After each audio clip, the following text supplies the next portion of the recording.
show for me and you. Mondays to Fridays, ooh, the Traffic Avenue. Traffic Avenue, the show for me and you. Mondays to Fridays, ooh, the Traffic Avenue. Oh, flex. Buckle up and join the best. Let's Citi, relieve your stress. So yes, let the music soothe your soul and keep it going just to refresh. Buckle and enjoy the ride from 2 to the half of the 5. Mondays to Fridays, happening live. Where we gon' have a ball, you can text your guys. Let me tell you what you really gotta do. You can count on us, we come through. We got everything you need, that's true. Are you ready for the Traffic Avenue? Let me tell you what you really gotta do. You can count on us, we come through. We got everything you need, that's true. An applause for the Traffic Avenue. Traffic Avenue, the show for me and you. Mondays to Fridays, ooh, the Traffic Avenue. Traffic Avenue, the show for me and you. Mondays to Fridays, ooh, Traffic Avenue, oh yeah.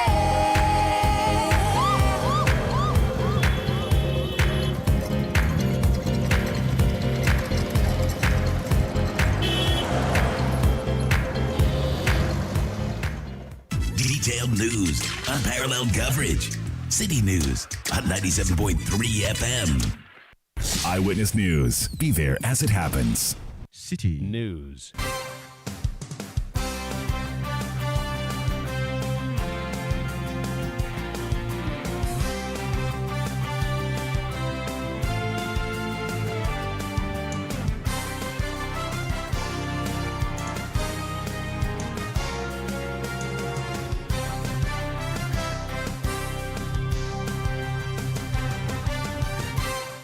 Hello, good evening. Welcome to Eyewitness News, coming to you live from our studios here at number 11, Dr. Martin Loop in Adabraka in Accra. My name is Salom Adonu. Tonight I'm here with Akusia Oche. Coming up over the next 90 minutes. We cannot indicate how the court comes by the conclusion that if you go and steal and we catch you stealing, we should still give the thing you have stolen to you to go and enjoy.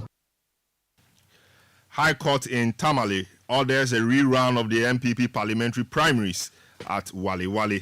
The party, a party obviously in the matter, is not pleased. We will tell you more later. Also coming up, cause of water shortage in parts of central and western regions attributed to Galamsey activities that have polluted the Pra River. The effect of Galamsey appears to be hitting home now. What else can we do about the menace? We'll hear from authorities. Minority spokesperson on health blocked from inspecting malfunctioning lifts at the surgical ward at the Kolebu Teaching Hospital, but lifts fixed soon after his visit.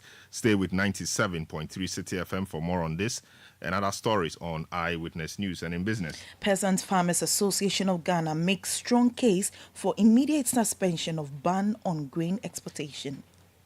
There is more business in the next 50 minutes. Eyewitness News is live across the country on all our affiliates and around the globe at citynewsroom.com.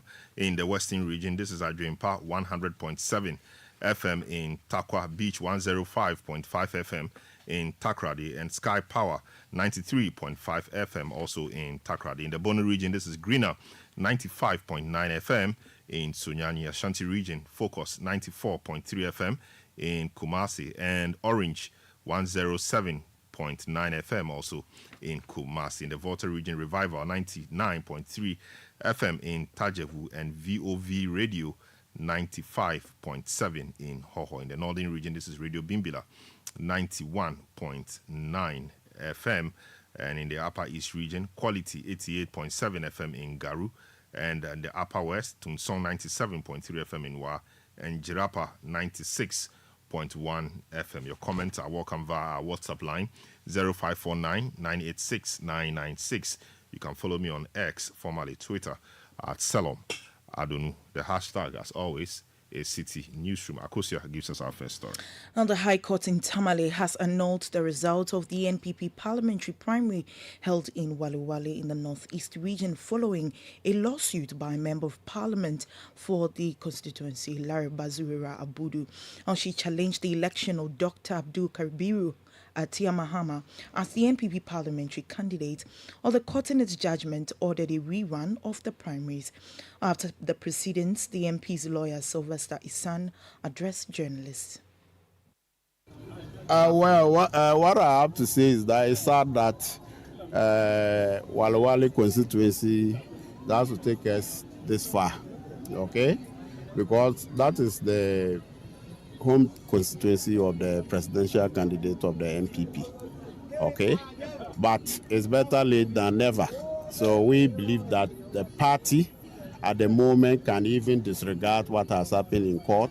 The party has the constitutional mandate to reopen nominations and even disregard the two candidates and invite other people who are willing to come forward, and then we get a candidate for the Waliwali constituency.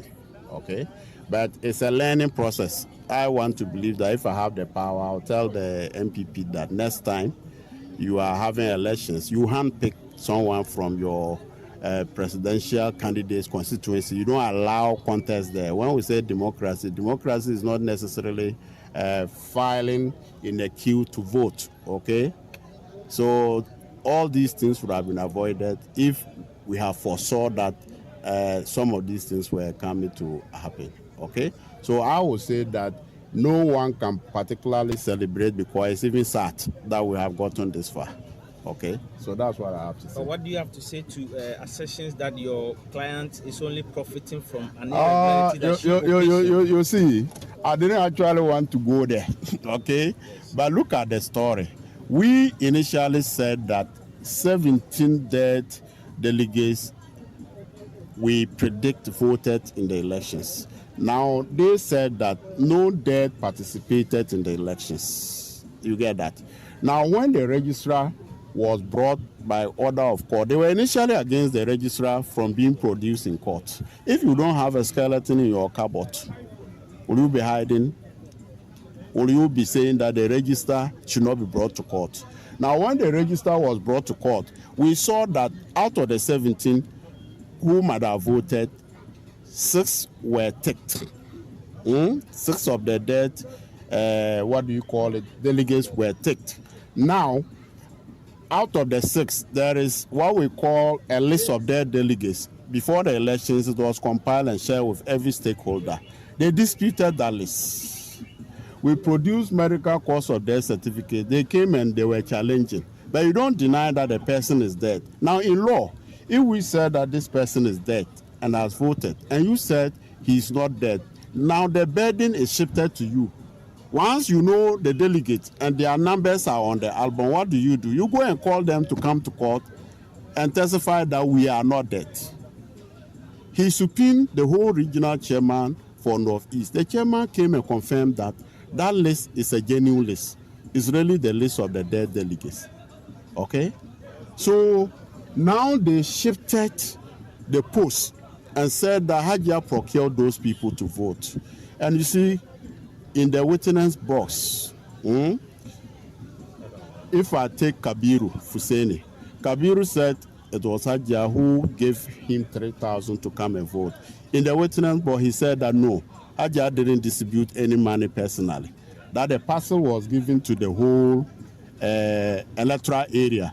And he is even an intruder, meaning that he was not even a delegate, but he managed to also get something there. You will take degree. There is one witness, Winnie Gafaro. He was procured to say that Hajia asked him to vote. But in the box, he said, no, they are all independent people. You get that? So that was just to smear dust in the eyes of the public that it was Hajia who procured people to vote for the delegates, okay? It's a defense that backfired. You heard from Sylvester Isan, lawyer for Member of Parliament for Waliwali, Larry Bazurira Abudu. Eyewitness News on 97.3 Citi FM. Let's speak to a lawyer for the other candidate, the candidate who won before the court today ordered a rerun, Dr. Abdul Kabiru Tiamahama. His lawyer is Samson Ladi Ayenini. Samson, good evening. Welcome to Eyewitness News. How did the court arrive at the decision to order a rerun of the contest?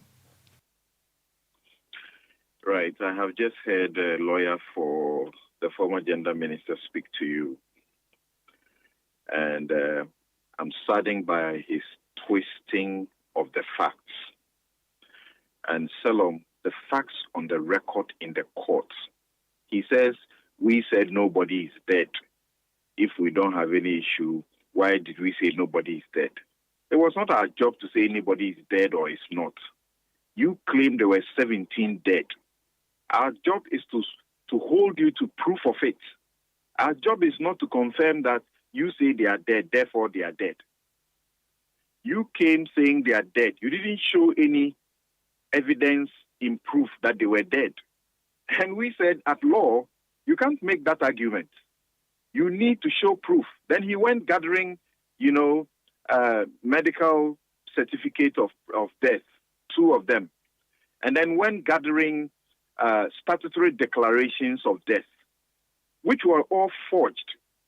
And we took pains to go through the court to show the forged nature of the statutory declarations, and even indicted the doctor who signed 2 of the medical certificates.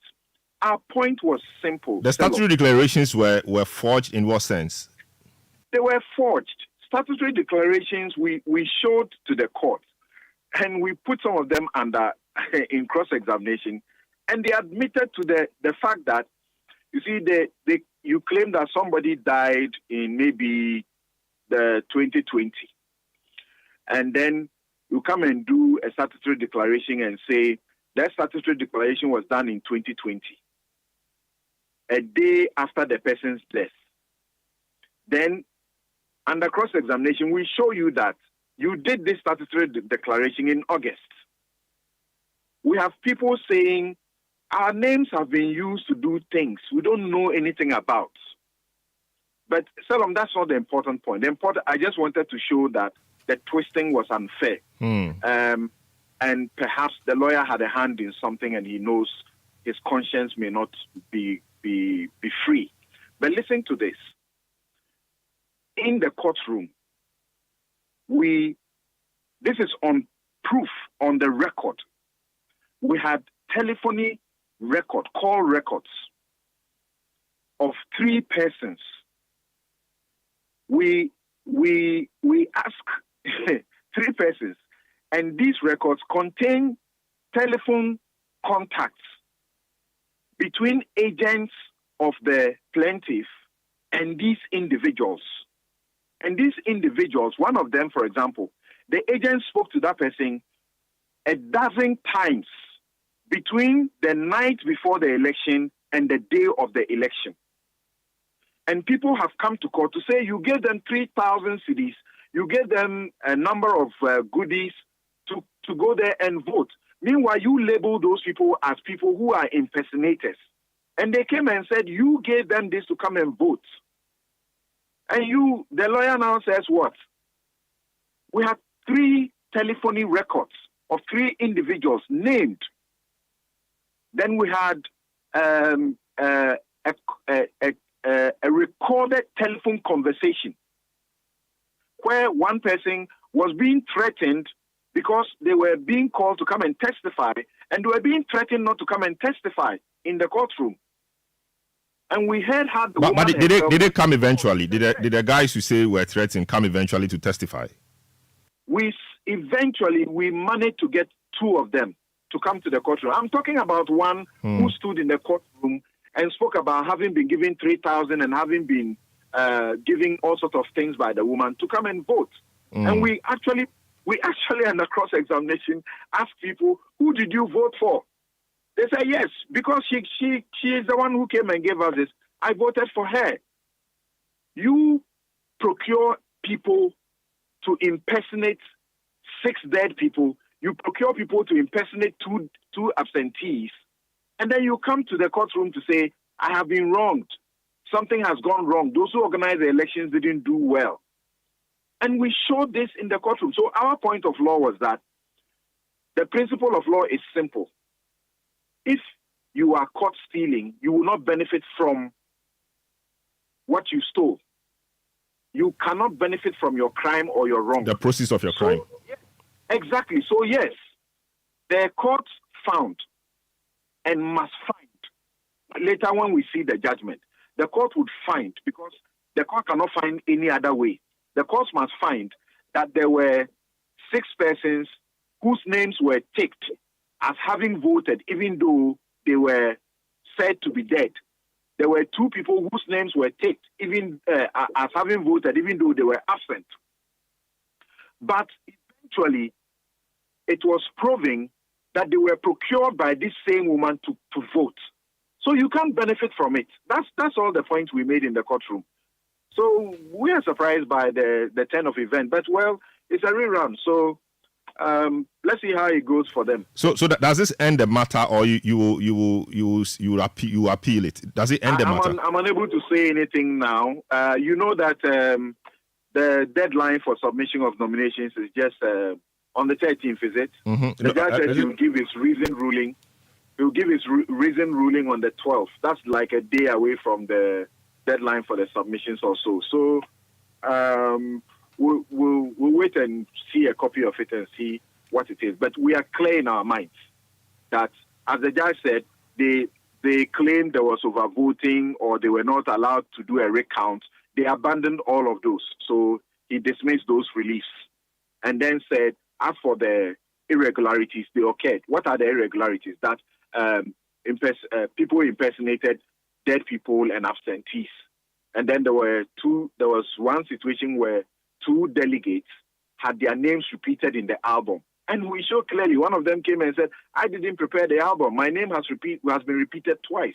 Once my name was discovered when I got to the polling booth, the people who, as it were, checked me to vote, they found my name on page 1. They ticked it. They put the indelible ink on my finger. I voted and went. If that my name was repeated on another page and somebody else voted there, we understand that the election committee resolved that issue in the sense that there were clear, and we came to see what it was. There were 2 polling stations. One ends with 2B, one ends with 2A. There were 2 polling station chairmen and 2 polling station secretaries. The secretaries had their names repeated. The chairmen had their names omitted. And then they agreed that those whose names have been omitted, the 2 of them, will vote in the repeated names, but vote once. And they agreed. This is what we understood. And they all did once. They were accredited once, And then you come later, even as we understood, you were the ones holding the original register in which those whose names were omitted can be found in that original register. And we showed the court their names were in the original register. Then you agreed that you can't disenfranchise them because it's not their fault. And then you allow them to vote. Then you come and say, once the name is ticked twice, it is double voting, so it should be impeached. Well, I see. But what was your candidate or your client given a copy of the register ahead of the voting, and he couldn't make out the fact that a certain name repeated itself twice? So as we found out, they were giving the register soft copy the night before the election itself. The night before the election. So they went there with the soft copies. And later, when this was detected, I'm not saying they didn't detect it, they detected it, and then they came together as a group because it's their election. They decide what happens. The EC was just supervising for them. And those who were supposed to accredit, they had a principle of no accreditation, no votes, and one person, one vote.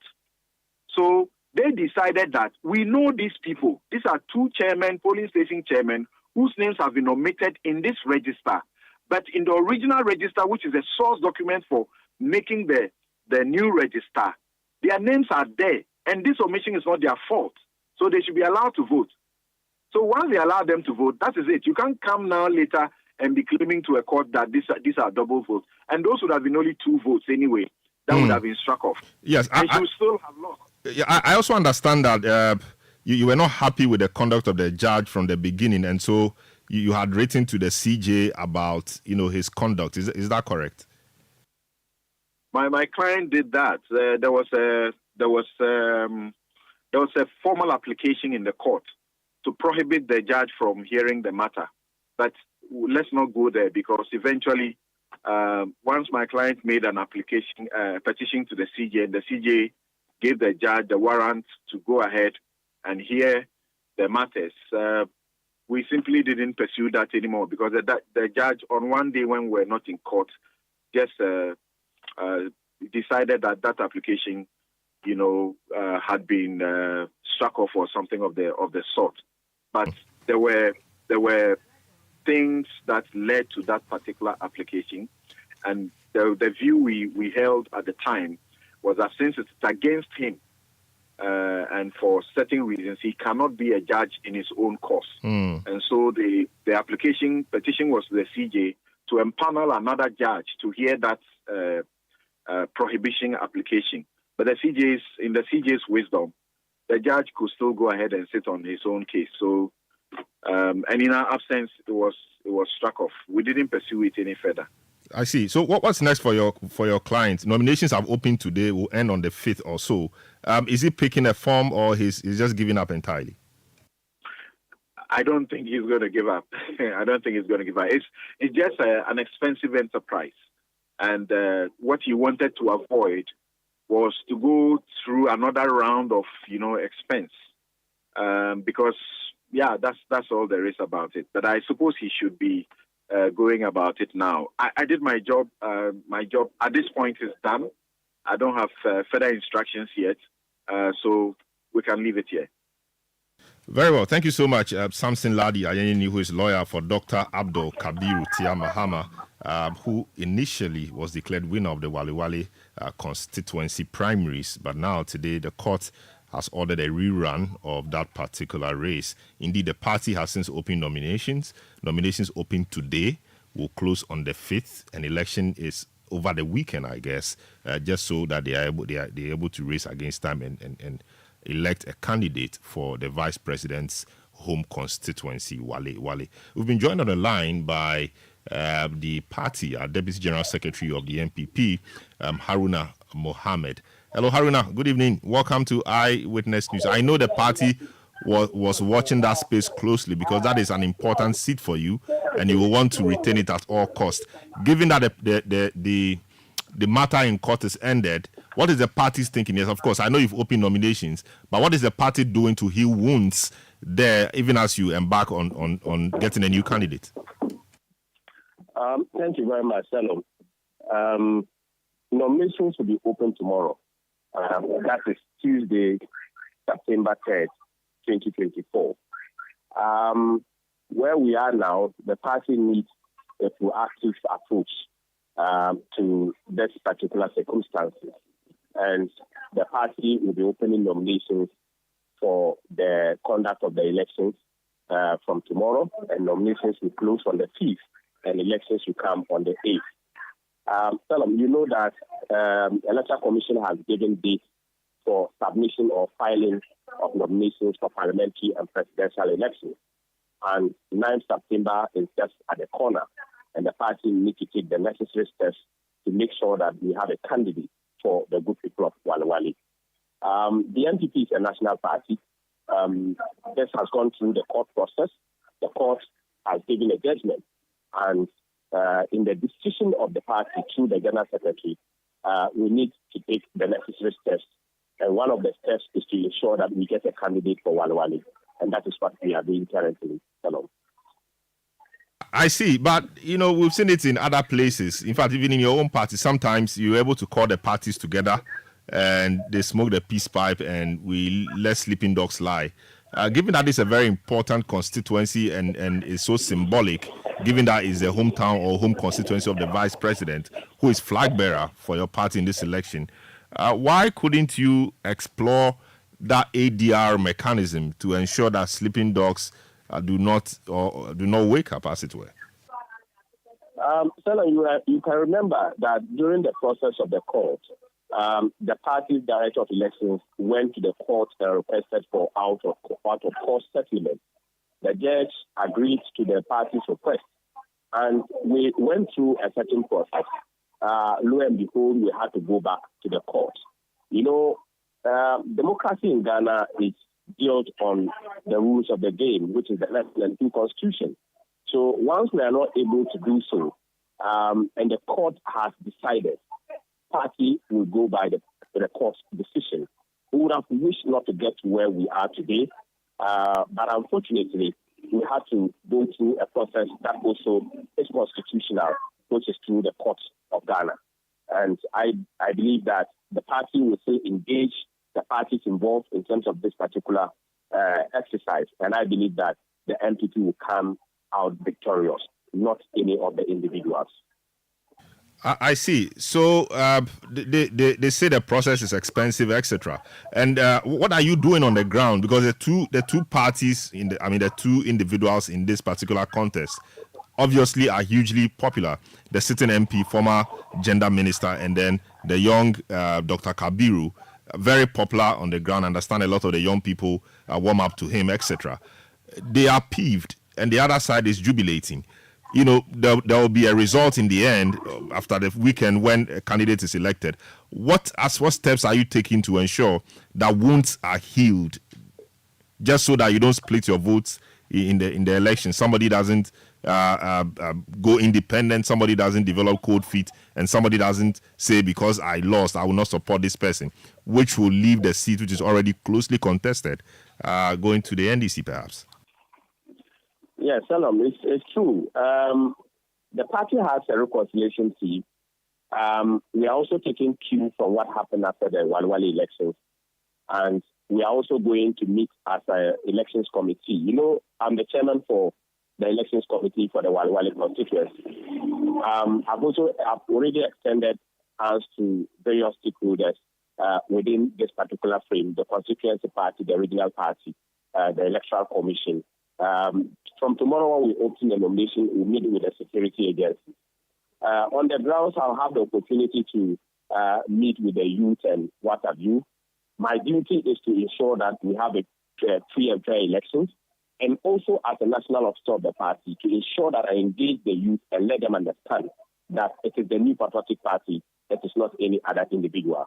I believe that when a fair ground is given and then the decision is made, and based on the discussions that we have on the sideline, I believe that we will all come together and to accept the fact that even though democracy is expensive, but it must resonate very well with all of us.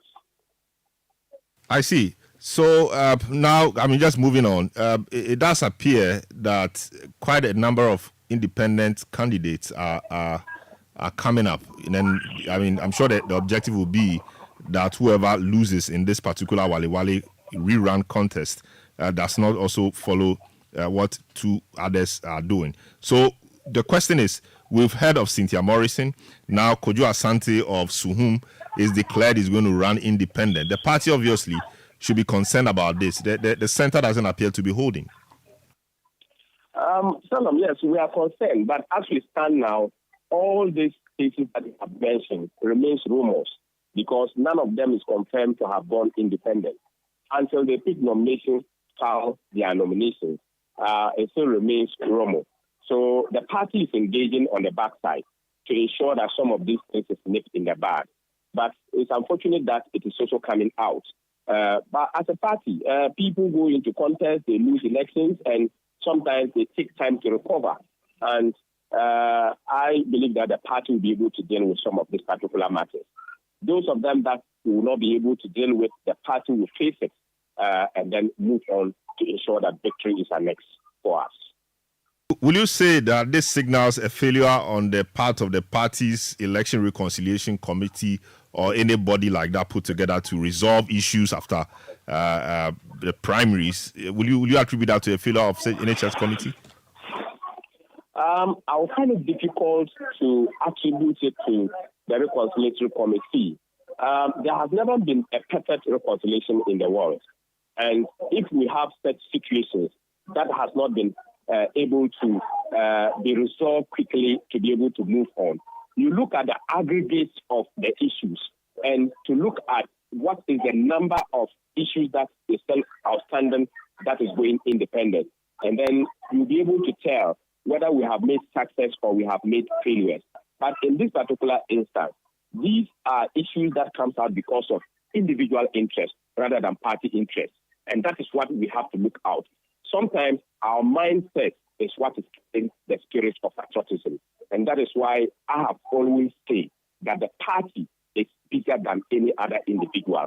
And as we engage, these people can even change their stand, because there's a saying that it's only a fool who doesn't change his stand. So we will continue to engage. We will continue to talk to them. We will continue to do a number of things until picking and filing of nominations happens.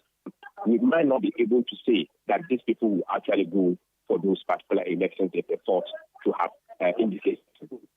I see. Now today, on another matter again, the Electoral Commission addressed the press a while ago, and it admitted to the inflated voters register in the Ejumako Enyamesiam constituency, for example. And it says that this was an error. And you know, the NDC had accused the EC of colluding with you people to inflate the register by over 3,000 voters. What do you say to this admission and the acceptance of responsibility by the EC for this inflated voters register? This is 3,000 votes we are talking about. Salam, was it an admission of an error or an admission of inflation? What I heard from the error led to the inflation. No, I cannot say whether it is inflated. What they said at the press conference is that some numbers of votes in the 2020 or so were added back. Where were they? What was the narration given to that? The data was sitting in their system. They made an error to add it to Ejumako. Is this deliberate or not? This is what the commission should be telling us, because we are all interested. What we all have to hear from the Electoral Commission, and we all know that human beings will make error at any point in time, even systems. Sometimes, if the coding is not done right, the communication flow within the system cannot also be right. So we need to look at them and see what has informed that. For example, we have some people in Tamale here who were wrongly put in a particular polling station and also kept another polling station which they belong. Because of the movement of the machine, they could not correct the system to the current electoral area. So as a result of that, they were being identified as multiple registration. In this particular exhibition, these persons have gone to fill the form for inclusion, and the Electoral Commission is considering that. Should in case these names come onto the register, can you say that the register has been inflated? So we need to get the background of the error. What necessitated that? To the cause of that? What is it at all? What is the effect? And how we'll be able to analyze this particular error. We MPP are also interested to get to see what was the cause of the error. So the NDC was complaining about this, and your party felt that some of the concerns you were raising were needless. Now that the EC has taken responsibility for the problem and sought to explain itself away, would you say that the NDC was justified in raising those concerns? I can say that we said, I can't remember a day that we said that they raised an issue in the Jumaku constituency, and we said it is needless. We have continued to say that when you have issues with the Electoral Commission, it is not how volume of shouts you have that will correct it, but it is how necessity you consider to write and follow up for correction, and the Electoral Commission identify and make sure that corrective measures are made. It is not the number of press conferences you've done, but the number of appeals that you will be able to put through for the Electoral Commission to accept the fact or to look at or investigate the issues that you bring. That is what we question. The issues that we have raised to say the NDC is missing, none of those issues have been mentioned in this particular press conference. That goes to justify that the NPP has always said, make sure that we follow the due process, not just to make noise of every issue that goes within the Electoral Commission. So it is not a justification, but for them, this is the issue that they have followed up because they have much interest in it, and they have. we have gotten hold of some of these particular matters. And Salom, it is in our interest to follow it up. It is in our interest to write to the commission. It is in our interest to make sure that the right things are done. We are the people who propose the use of the biometric system. It is because of this biometric system that we are identifying this particular error. Assuming they were all manual systems, how will you be able to identify them? So we are able to run system upon systems on the data submitted by the Electoral Commission. And the MPP have chosen not to make noise out of that, but to make sure that we use the system to fight the system. And that is why we are making sure that when we find an error, we write to the Commission and request or demand to have answers or responses from the Commission. Has a date for the next IPAC meeting been determined? And what will you be taking there in respect of this admission by the EC? Yes, once the IPAC meeting is set, the party, the MPP, will make sure that we prepare ourselves in terms of the data analysis that we have done. All of us have had opportunity, CI 127, CI 91, that is in Regulation 22, as we have been provided with the provisional register. We have done an analysis of all the names that have been provided by the Electoral Commission vis-a-vis the existing data that we have. We will have a number of issues to discuss at IPAC and any other matter that will come that is of much interest to this particular election. So we will interrogate all these matters, further and better explanation from the Electoral Commission, right from, which will even be different from the press conference that they have delivered to the people of Ghana. See, so for now, I mean, you don't really have any, or you've not seen any major problem worthy of mentioning to the media, at least as the NDC did in all your analysis you say you have done. Salom, when we were proposing for the biometric system, most of them, the features, the scope, and what have you that we were proposing to the Electoral Commission was not a discussion within the media scape. When we wanted to change the voting system in Ghana, we wrote a stolen verdict. We made that document public, and everybody knows it. We are not going to be discussing issues that we have raised in the media because the NDC is doing so.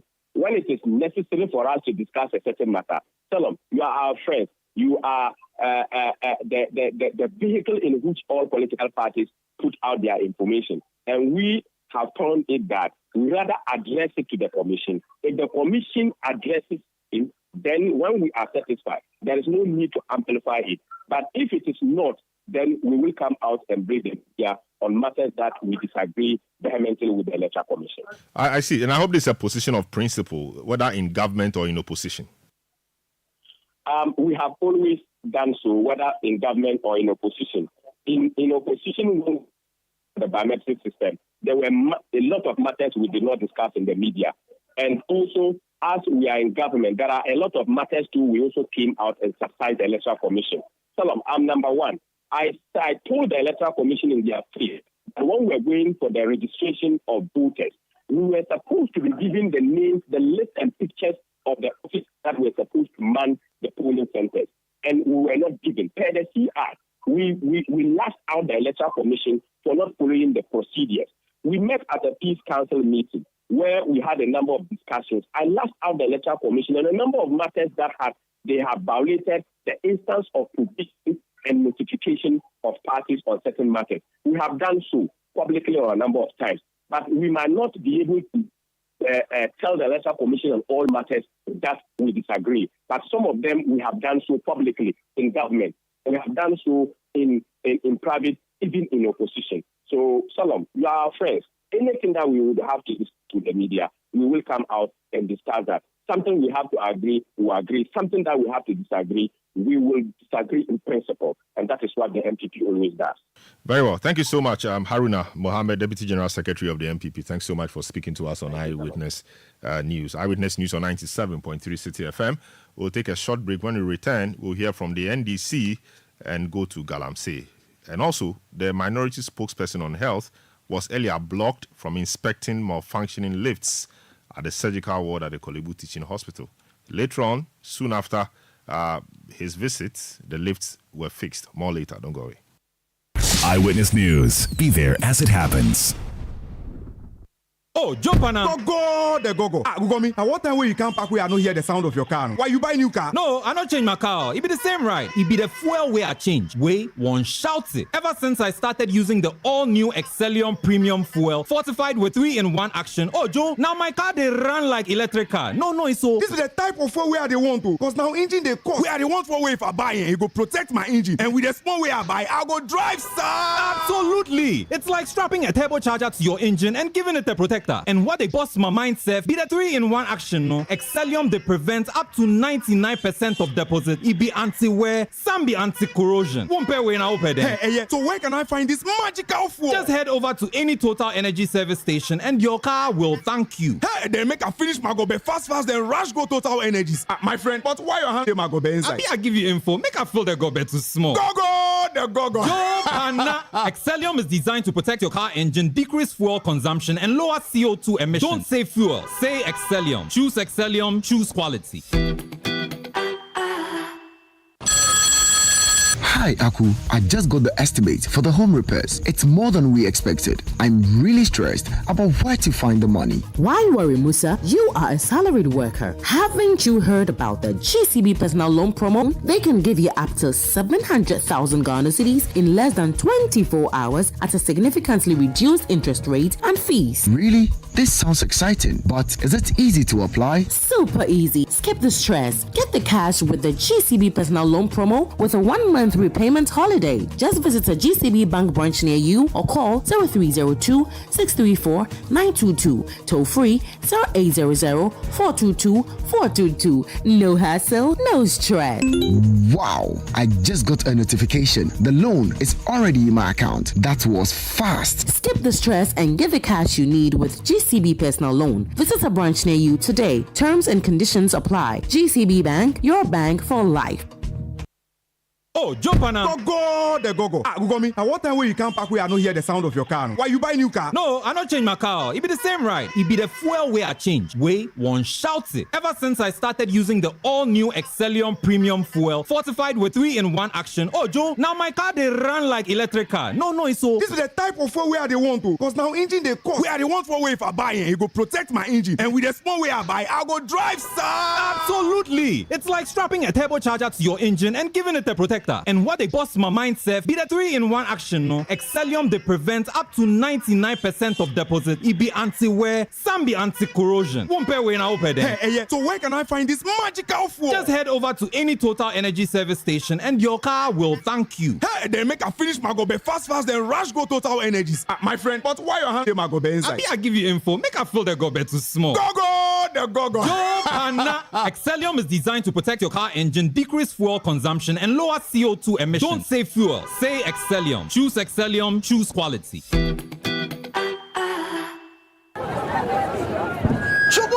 Yeah. We have a new leader in town. OBRNT. Amanfo. Madam was Sibebre. When him say my baby, maybe more charcoal for whiter teeth. More charcoal. Not only that, maybe lemon. More lemon. Zinc for fresher breath. More zinc. And fluoride for stronger teeth.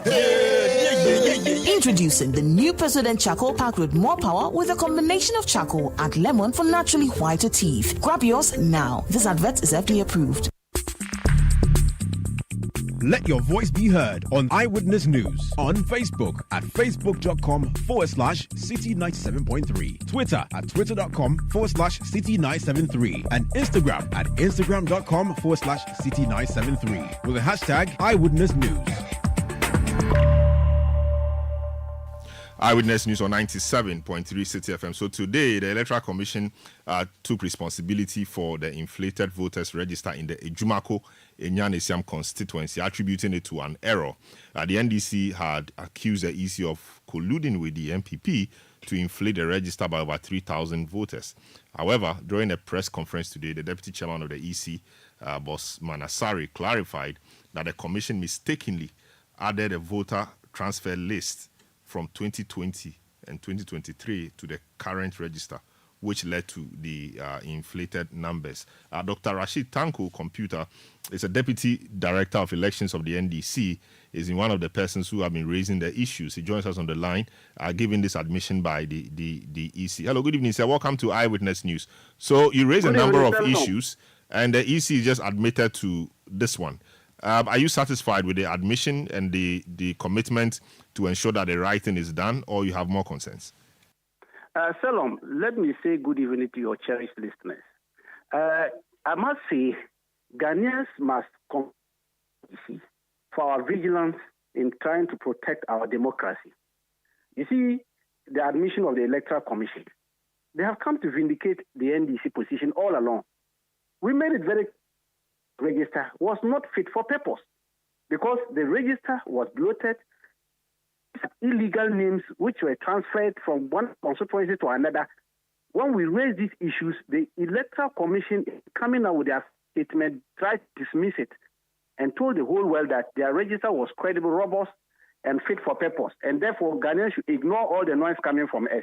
But today, you see how God works. They have come to, look, accept all the 5 thematic areas with it. First, look at the transfer issue. All along, we've been saying you cannot do transfer in absentia. The CI is very clear. If you look at Regulation 22.1 of CI 127, it is very clear that before you can effect transfer, you must Hello? This is what I've been talking. Yes, but the concern is that sometimes some of these things you could have spoken to the EC rather than bringing it to the public domain, because bringing it to the public domain the way you did undermines the confidence of the EC. They are human beings working with machines, and anything could go south. So discussing it in the media as if it was deliberately done, etc., etc., the accusation is that it appears to be undermining the confidence of the people in the EC. Salom, look, there is no other government to bring this one to the general public than what the crooked criminal is steal your items. They do it in hideout. Is that not true? Yes, but I'm not sure the EC. I'm not sure the EC is a crooked criminal. No, I'm saying that the institution is not. The gentleman they have,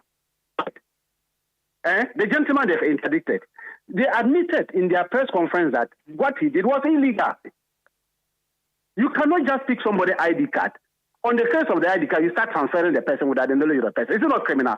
Yeah, so these are persons who the EC has contracted, and so the law will deal with them. I am saying that this one, they are officers working at the Electoral Commission.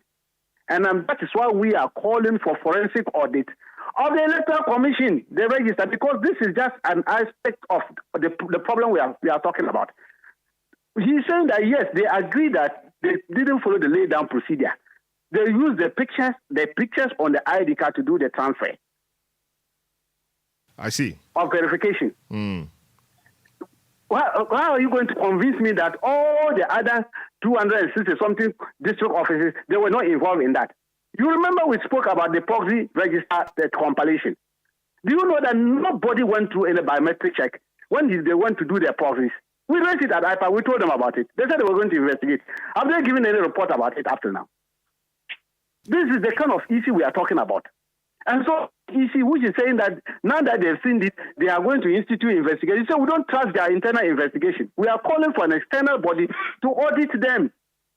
Because this EC cannot be trusted in whatever hand, even their own data. Listen to them. They migrated 2020 transfers into these current transfers by bloating. What was their purpose for that?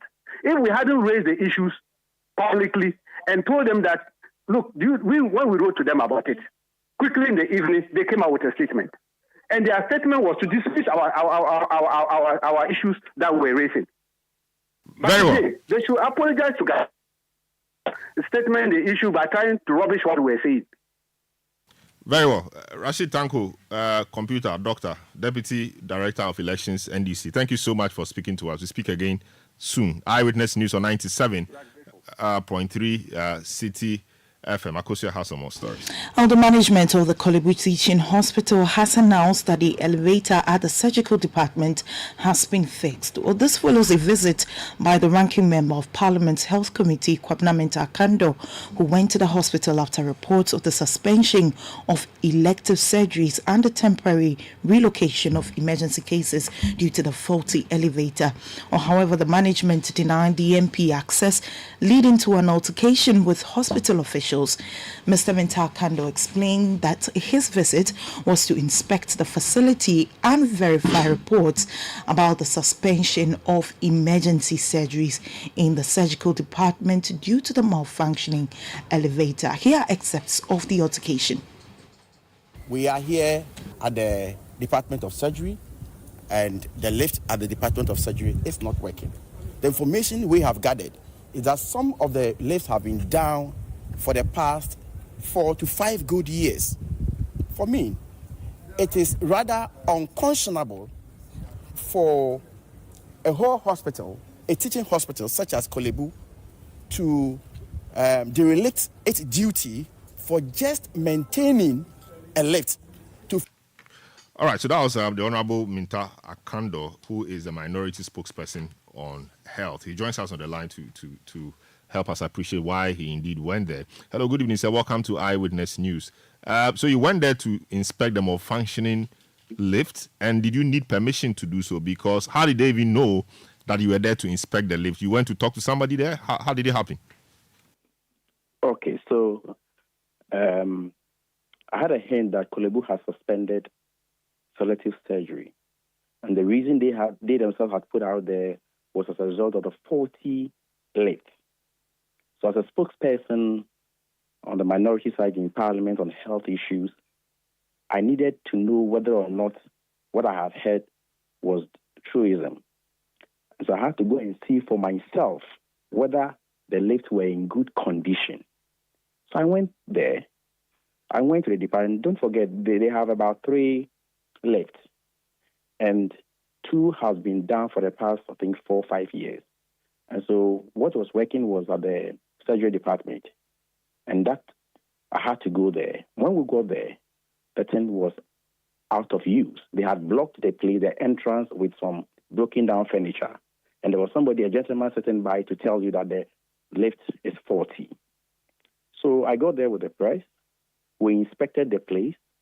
And after the inspection, we got out to address the press about what I had seen. It was in the course of the inspection that we met some gentlemen trying to tell me I needed a permission. And for your information, the role of a member of parliament is purely oversight responsibility. Anything under health in this country falls directly under the health committee's oversight. And therefore, if I am paying a surprise visit to any facility, I don't need to write to the president or to the vice president or to anybody to give me permission to pay a surprise visit. I don't need that permission from anybody. If I want to go and meet the management, of course, I need to send them a notice that I'm coming, so and so and so and so and so. And there was no point I was going to enter into any surgical theater. I didn't need, that was a public place. Public place. When you get to the surgery department, the lift is available to anybody, whether you are coming to visit anybody or you came with a patient. It's a public place, a public facility. You don't need any permission to access it. You don't. I see. So we understand that the lift has since been fixed. Does that satisfy you? Are you a satisfied man now, fulfilled man now? I don't believe and I don't trust Kolebu. I must be very honest with you. I've dealt with them for the past 5 to 6 years since I became the ranking member on the health committee. They always have double stance on issues. And when I left, about 4 hours later, my information was that they had fixed the lift. I'll go back there tomorrow. And again, I'm telling you, I'm not going to write any application to anybody before I access that lift. But they will stop you then. They will stop you. Now that they've seen your face. When you go there, they will stop you before you even cross. Please. Nobody can stop me from performing my parliamentary duty. Nobody. Not even the president. Today, I went there. I did what I wanted to do. Tomorrow, I will go there and I will do same. What kind of country are we in? If they had done any good thing, would they prevent anybody from having access to the place? I see. What do they have to hide? Just do the right thing. Very well. Why do you have to suspend selective surgery indefinitely because of a lift? But indefinitely could be a short time. It could be a long time too. So the indefinitely looks like a big word, but it doesn't mean much. I have chosen to go by the long term. Since you are saying it could be any of them, I have chosen the long term. Very well. So I'm working with the long term. Very well. Thank you so much, Honorable Minta Kando, minority spokesperson on the health committee of Parliament. Eyewitness News on 90.3 7.3 Citi FM. Now, the Ghana Water Company Limited in the central region says that it is collaborating with stakeholders to address the ongoing water challenges in Cape Coast. Communities around Cape Coast and Elmina have been facing water supply issues for several months due to the impact of mining, and that which has led to some 60% of the catchment area being silted. This will be the matter we'll be looking at on Point Blank tonight, so you want to make a date soon after the business news. Don't go away. Get the details. Every significant financial transaction, every market movement, and all the policies that affect your business. City Business News. Be informed. Time now for City Business News on Eyewitness News. My name is Akusia Ocho. The details now. The Peasants Farmers Association of Ghana has called for the immediate suspension of the ban on grain exports following the ongoing dry spells in the northern part of the country. Well, the call comes following government's intention to lift the existing ban from January 2025 to November this year, forecasting the drought situation to normalize.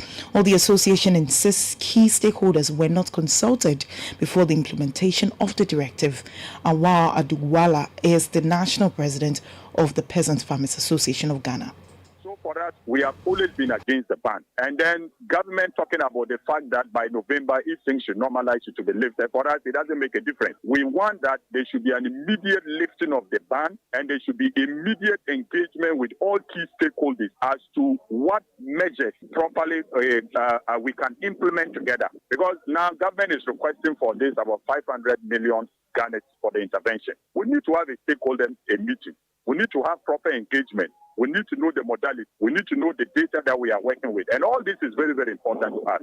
So for us, whether the ban is lifted next month or in November, it doesn't make a difference. We are calling for an immediate suspension of that ban.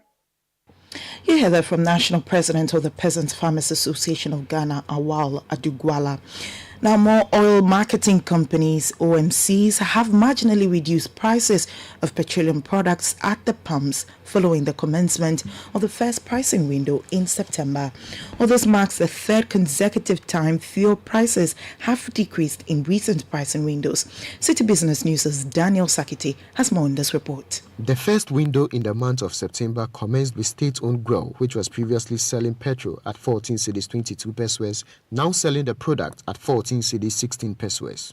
Diesel XP, which was previously selling at 14 cedis 90 pesos, is now also being retailed at 14 cedis 70 pesos, representing a 20 pesos decrease. Other OMCs, such as Star Oil, which was previously selling petrol at 13 cedis 65 pesos, has also reduced its prices and is now selling at 13 cedis 55 pesos. These developments represent a third consecutive time in pricing windows that some OMCs have gone down on prices of petroleum products. The marginal reductions have been attributed to declines in the prices of refined petroleum products on the international market and the relative stability of the cedi during the period. Although the Chamber of Petroleum Consumers have welcomed the sustained declines in fuel prices, it fears this may be short-lived. Paul Eric Ofori is head of research and training at COPEC and has been speaking with City Business News. Stability in prices over the last three windows is some form of good news because it gives a bit of relief to consumers when they go in there and then they go in to fill their tanks. However,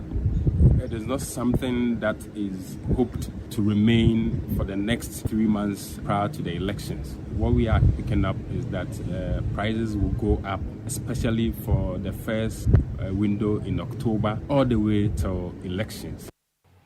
Head of Research and Training at the Chamber of Petroleum Consumers, COPEC, Paul Eric Ofori, ending that report.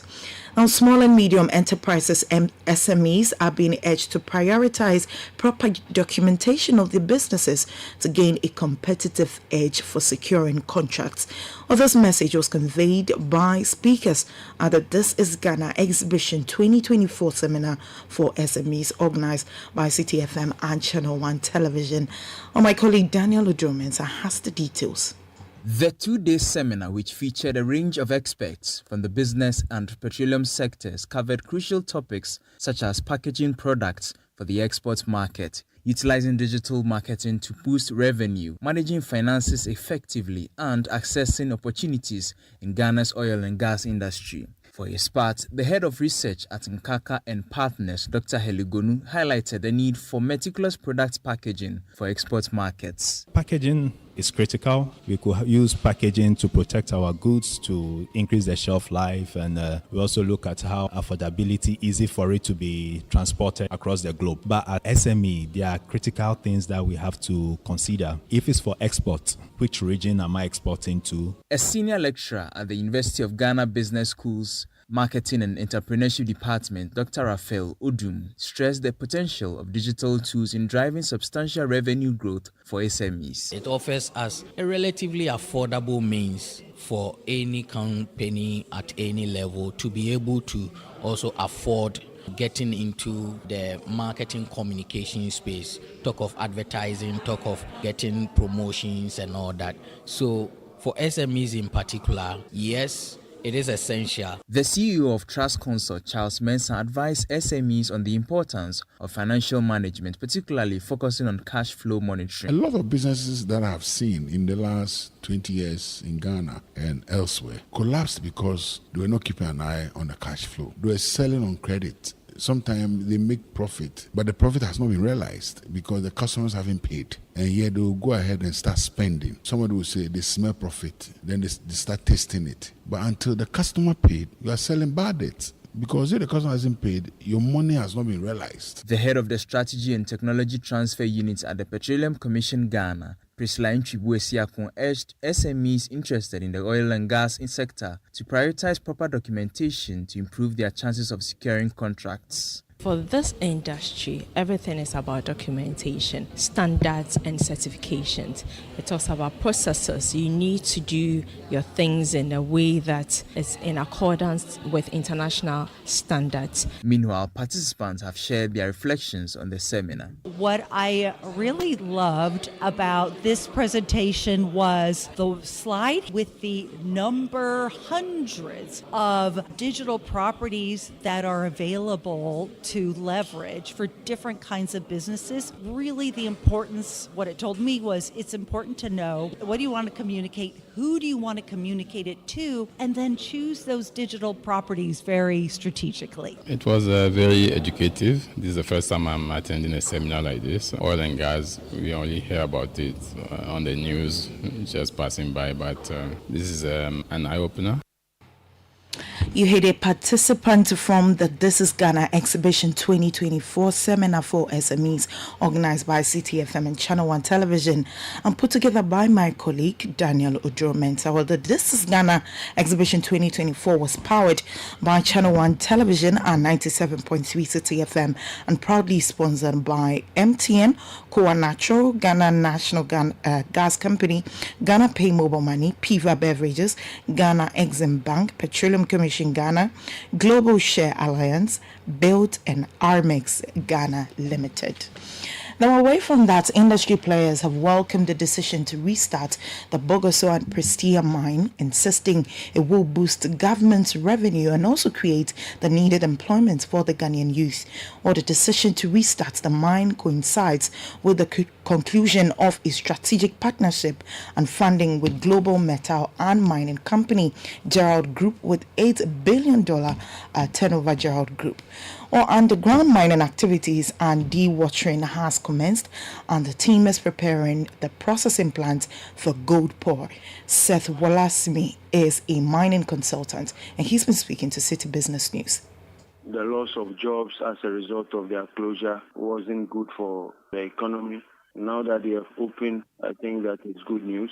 It will improve the economic situation of the people in the area and also bring in revenue for the government. But once they start to pour gold, the production will increase and then the attendant revenue will also go up. And this is a purely private investment. I hear there's a mine life of about 18 years. And so the group that has acquired this, I hear, are also very solvent. So I hope that they will keep the operation running and even increase activity so that bring the required dividend to all who are invested in it.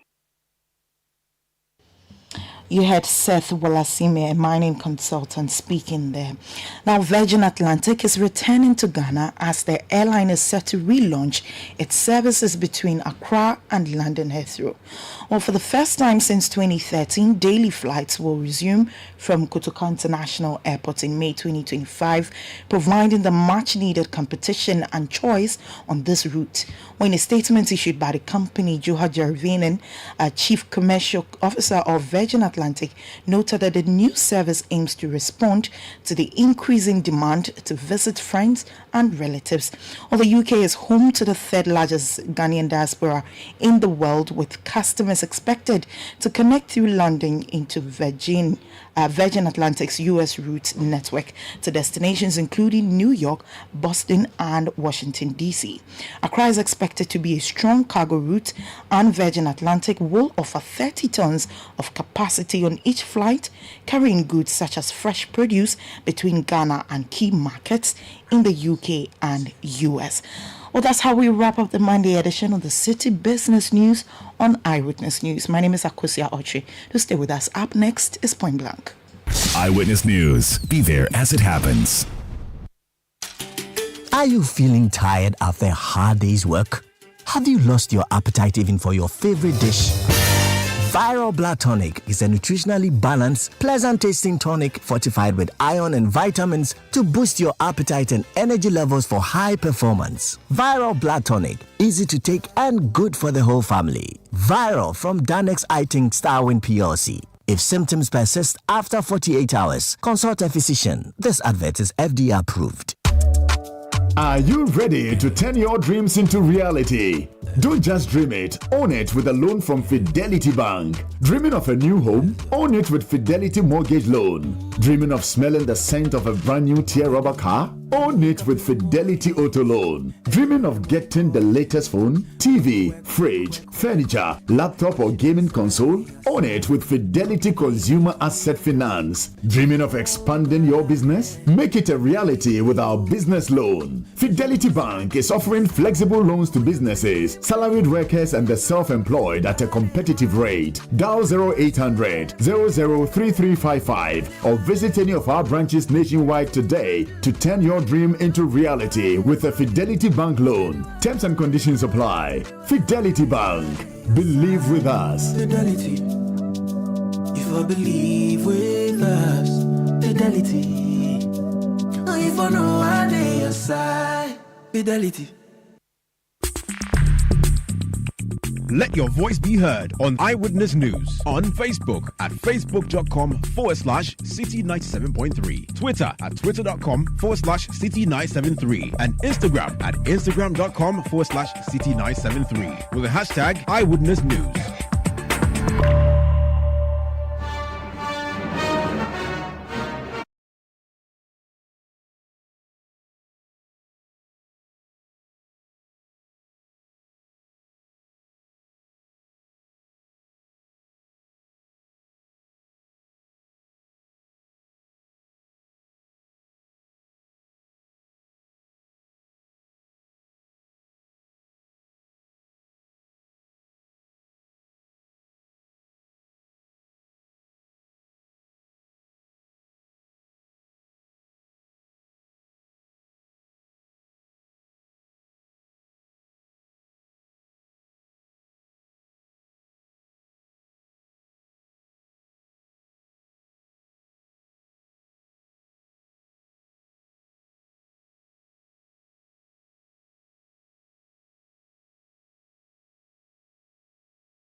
Bank on Eyewitness News. We are live at number 11, Dr. Martin Loop in Adabraka in Accra.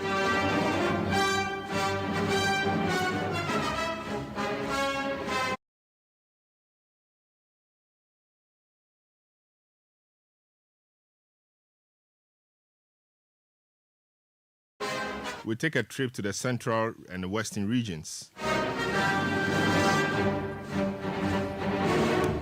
where there are reported water challenges because of obvious difficulties with water processing and purification. And this has been attributed to the activities of galamseyers. Ghana Water Company says the Citi water treatment plant is receiving insufficient water, causing it to produce only a quarter of its installed capacity.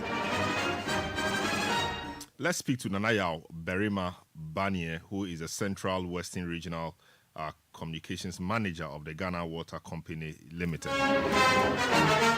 Hello, good evening, Nanayao. Welcome to Point Blank. Good evening, Shalom. I hope you are doing well.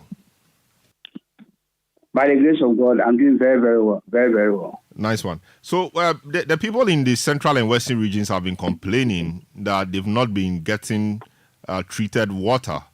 And the explanation we get from your outfit is that your treatment plant has been receiving insufficient water. Can you explain this to us further if that is the case? Thank you very much. Thank you very much.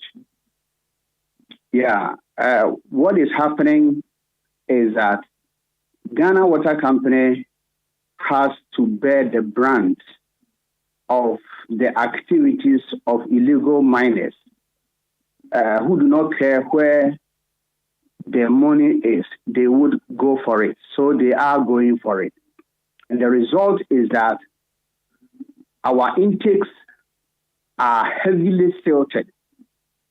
All you see is silt, sand, that is deposited at the intake. So it takes the place, the silt takes the place of water, so that you have only a little amount of water that is able to come to the intake. The intake, if I should explain, is the place where we have installed the low lift pumps, the pumps that abstract the raw water from the treatment plant. And because these intakes are so silted, we are unable to get enough quantity of water to abstract for treatment. So the matter in issue now is Citi. The release is saying that the plant is producing at a quarter of its capacity. The plant has a capacity to treat 30,000 cubic meters of water a day. However, we are currently producing 7,500 cubic meters of water a day because of the activities of illegal miners. And this has effects on water supply. What you treat is what you supply. If you treat more, you supply more. If you treat less, it means people are going to suffer because of lack of adequate quantity of water. So that is what we are grappling with at Citi. In fact, this plant we are talking about, we did dredging at the intake this year in March. We took, I'm sure your TV people were there. From Cape Coast, they came there. Carvis was there. We dredged at huge cost to the company. Thousands of Ghana cedis was spent in dredging the intake. How many months? 6 months down the line, the place is silted again to the extent that we are producing at a quarter of the capacity of the plant. So not until something dramatic, something different, something that will stop galamsey, we won't have to deal with this problem. Unfortunate though it is, but that is what we are dealing with. We don't have water to treat.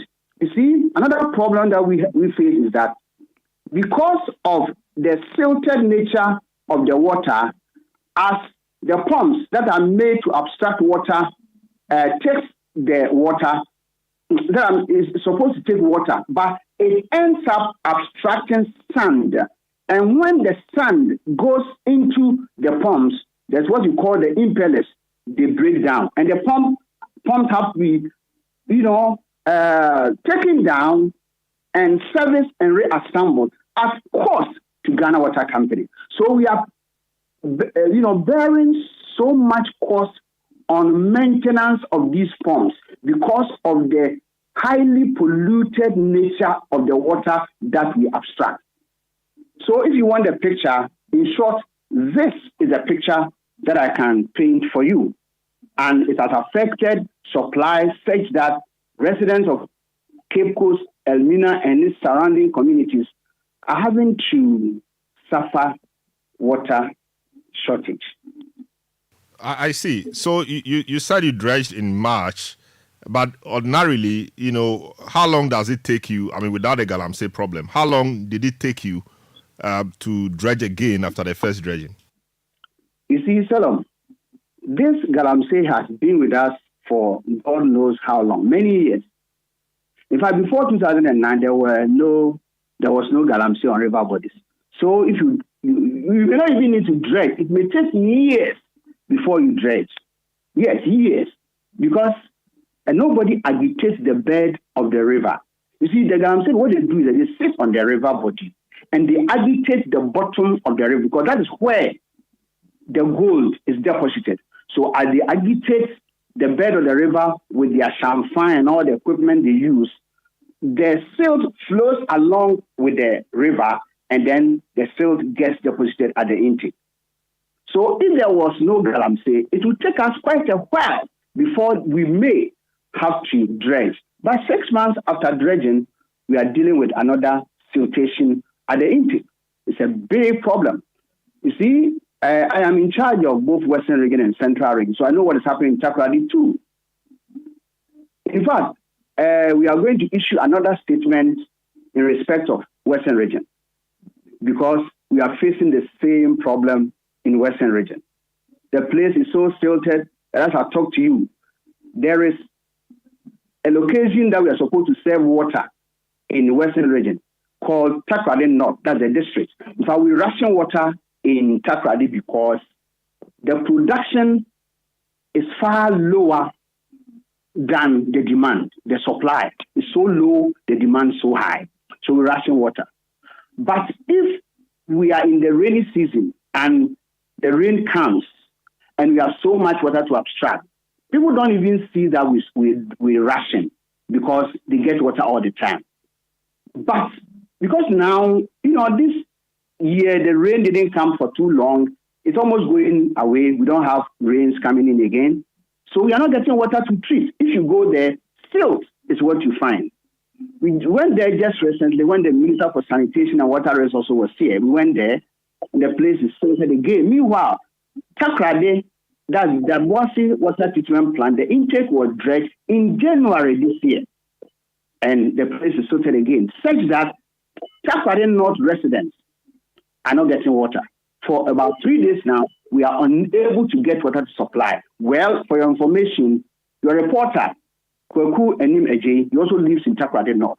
And he's not getting water. And he's sending complaints. Rightly so. He's not getting water. So that is if you call him, he will tell you the problems that residents of secondary Takoradi are also having to deal with because of lack of water. All this lack of water is due mainly to Galamsey. If there was no Galamsey, we would be able to ration and people would still be getting water. Just about 2 months ago, even when you were rationing to Takoradi North, at the same time, you would have the opportunity to ration to Takoradi South because the quantity of water that was coming was so much that you could divert some to the other district. But now, no more. It's the turn of Takoradi North to get water, but they're not getting water because the water is not coming. The place is heavily silted. So Galamsey is an albatross on the neck of Ghanaians. I see. Yes, an albatross. I see. That's serious. For somebody who doesn't understand how Galamsey affects the water treatment process, apart from only seeing that the water color changes to brown, now you are talking about silting. Can you explain to us how the galamsey causes the silting of the water body. Okay, thank you very much. As I said, the operators, the illegal miners who are working on the river body, they sit on the water, on the river. Their equipment, their champagne, all the implements, whatever they use, are inside the river. And as they agitate, as they work on the bed of the river, it's like the sand that comes out, the silt that comes out of the bottom of the river flows along with the river. As the river flows, the silt also flows along. And then that silt accumulates at the intake. So let me use this analogy. You have water in a bucket, and then you scoop a certain amount of sand and put it inside the bucket, which has the water. What happens? Some of the water may even spill. If the sand is so much, it may spill. And as you try to fetch water with a pail that has sand and water in it, it will get to a point that as you are fetching the water, you would rather be taking sand. I think that's the best analogy I can make. So the bucket here is our intake, and then there's water. So the galamsey people do their work, and that sand gets deposited at the intake, which is the bucket.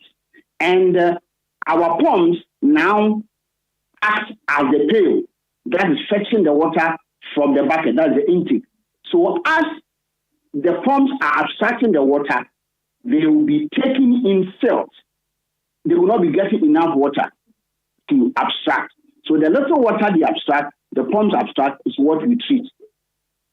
So that is what is happening. And it's costing us so much. Solomon, let me say this. Everybody knows that in Ghana, even a child knows, alum. If you put alum in water, it's like it will clear the color because the suspended particles will come together and settle under the water so that the color, the nature of the water will change. It will clear.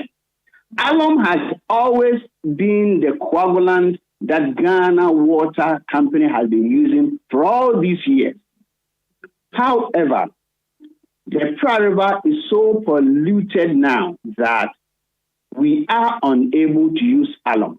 Alum is no longer an effective coagulant for Ghana Water Company because of the highly deteriorated nature of the raw water of the Pra.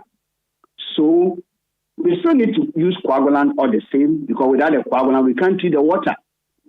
So we have gone in for another coagulant called polyelectrolyte. The polyelectrolyte is what we are using. And the bad news is that because of its expensive nature, it is costing Ghana Water Company 4 times more than when we were using aluminum sulfate. So the cost of treatment has gone up. Ghana Water Company has to find money to buy polyelectrolyte in place of aluminum sulfate, which is no longer effective. If you use aluminum sulfate to treat the Pra River, we will send to our customers unwholesome water. So that is the bad news again. I see. So galamsey must be fought and the battle must be won. Very well. Ghana is going to continue to enjoy potable water, which we know is life. So galamsey people are taking away our lives gradually. It will come to a time that water company may not be able to get water to treat. And it has happened before, where a whole treatment plant was shut down for over a year because the turbidity of the water was so high, the water could not be treated. Are we waiting for that to happen at Chechehiman or Damwasi or elsewhere? That must not be allowed to happen. The galamsey people must not be allowed to have a field day. They must be flushed out of these river bodies for Ghanaians to enjoy clean drinking water. I see. So apart from the turbidity levels and all of that, how about the chemicals? Because we understand that the pollution could be at different levels. The color could change, but in the color, or despite the color, there are other chemicals which are not good for human consumption, like some of what the galamseyers use. And so Ghana Water has to do its treatment in such a way that it rids the water of those chemicals. Talk to us about that. Well, then I'm sure you're talking about heavy metals that they use in abstracting the gold. But as far as I'm concerned, we take our water to the lab, we analyze it to see the quality of the water. Since I've been a PR person here in Western region and then Central region, I've not had a report that we have taken our water to the lab and we have found heavy metal. As far as I know, our lab. Sometimes they send parts of the water to Ghana Standards Authority. But speaking to the water quality managers and experts in the company, they've never told me that they've had heavy metal in the water that we treat. If they find it elsewhere, it has not been made officially known to me. So I will not be able to comment on that. But you see, the water we produce is first consumed by water company staff because they live on the plant. Every plant has Ghana Water Company production staff living on it. So they are always the first people to consume the water. So in terms of quality, we also consume the water. And I'm sure if the water becomes dangerous or hazardous or unwholesome, it will affect you first. You will feel the impact first. It will affect our staff first. Those who are living at the plant. I see. Yeah. So that is what I can say. Great. You said that unless something dramatic happens, I mean, we'll be heading to the west if we've not headed there yet. What dramatic do you think should happen? What is that dramatic thing that should happen to ensure that the Galamsey activities stop? That dramatic thing I'm talking about, which frankly speaking, forgive me for this, I'm a preacher of the gospel, I'm a man of prayer. I've been praying about it. That dramatic thing I'm talking about is that now there's no longer a Galamsey operation on river bodies. That's what I'm talking about.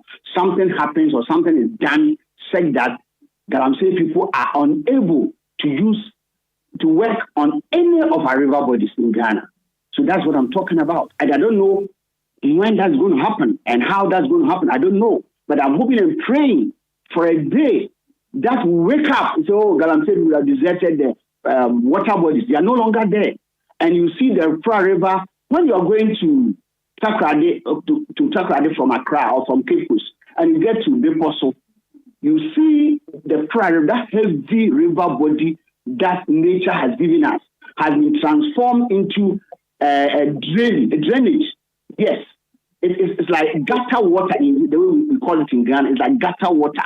But that is the water we treat in Setrehiman and then Dabuasi for residents and customers to drink.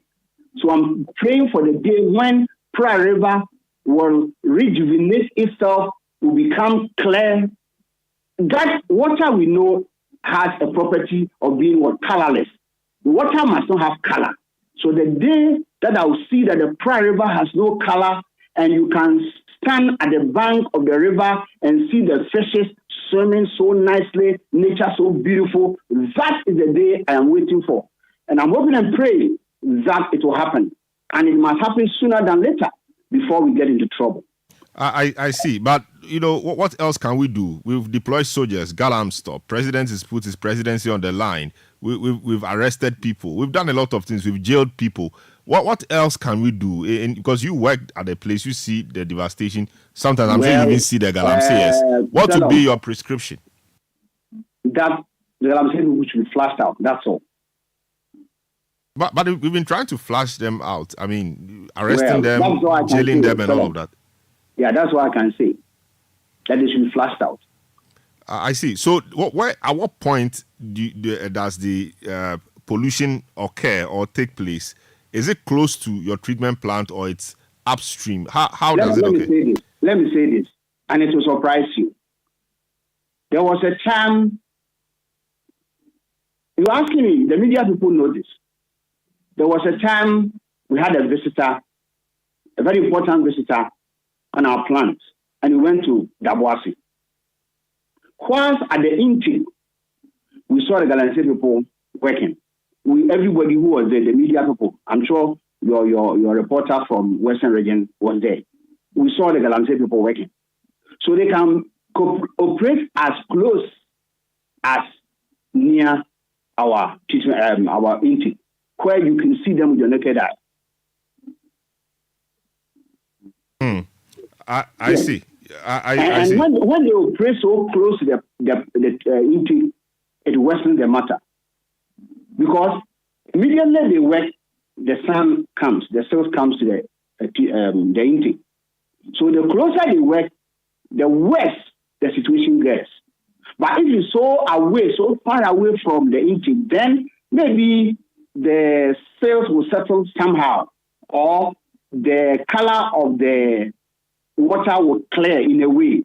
But if you are so close, then they're worsen everything. I see. I think we'll leave it here. We'll pick up the discussion again later tonight on another platform, Nanayao, so that we will delve into the matters deeper. Thank you so much, Nanayao Berima Bani, who is the Central and Western Regional Comms Director or Communications Manager of the Ghana